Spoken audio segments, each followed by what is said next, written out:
প্রতি বছর সেপ্টেম্বরের প্রথম সপ্তাহ থেকে বাংলাদেশ থেকে ইলিশ যায় ভারতে। গত বছরও ১৩০০ মেট্রিক টন ইলিশ গিয়েছিল বাংলাদেশ থেকে। কিন্তু দেশের রাজনৈতিক পটভূমি পরিবর্তনের পর এবার আগেই ইঙ্গিত দেওয়া হয়েছে বাংলাদেশের পক্ষ থেকে এবার ইলিশ দেওয়া হবে না। Jamuna air conditioner, simplified cooling.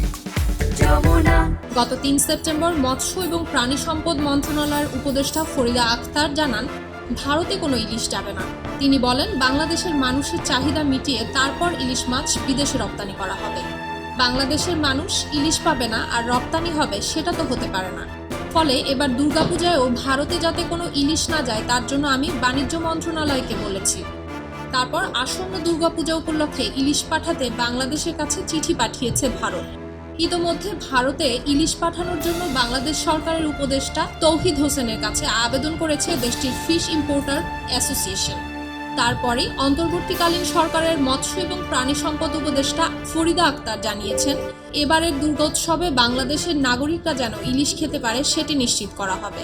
ভারতের চেয়ে দেশের জনগণকে প্রাধান্য দেওয়া হবে। এছাড়াও তিনি বলেন, দেশের বাজারে দাম যেমনই থাকুক না কেন, প্রতি বছর দুর্গাপূজার আগে কলকাতার মানুষের জন্য ট্রাক ভরে ইলিশ পাঠাতেন সাবেক প্রধানমন্ত্রী শেখ হাসিনা। তবে এবারের পূজায় পশ্চিমবঙ্গে আর ইলিশ পাঠাবে না বাংলাদেশ।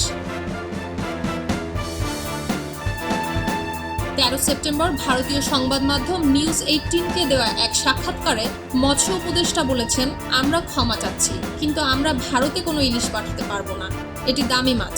আমরা দেখেছি আমাদের দেশের মানুষই ইলিশ খেতে পারে না, কারণ সব ভারতেই পাঠানো হয়। যেগুলো থাকে সেগুলো অনেক দামে খেতে হয়। আমরাও দুর্গোৎসব পালন করি, আমাদের জনগণ যেন এটি উপভোগ করতে পারে। বন্ধুত্বের নজির হিসেবে দুর্গাপূজার সময় সাবেক প্রধানমন্ত্রী শেখ হাসিনা ৪,০০০ টন ইলিশ ভারতে পাঠাতেন। হাসিনার এই উদ্যোগের সমালোচনা করেছেন মৎস্য উপদেষ্টা ফরিদা আক্তার। তিনি বলেছেন, ভারতে মাছ পাঠানোর কোনো প্রয়োজনীয়তাই ছিল না।